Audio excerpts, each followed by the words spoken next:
And so, Jim, it's possible that by the end of the court's current term next summer, we'll see more pushback from the justices. The problem is everything that's happening in the interim. That even if, when push comes to shove at the end of the day, we're seeing the court actually draw some lines. By granting so many of these emergency applications, the court is allowing an awful lot of harm, and I will just say, from my perspective, damage to occur in the interim, most of which is not going to be reparable.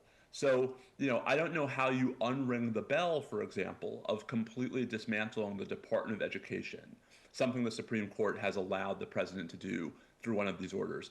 I don't know how you unring the bell for all of the transgender members of the military who were kicked out, right, and who had to go find other lines of work, who perhaps had to relocate. I don't know how you unring the bell for the countless, thousands of migrants who have been removed, in many cases to countries with which they had no prior connection.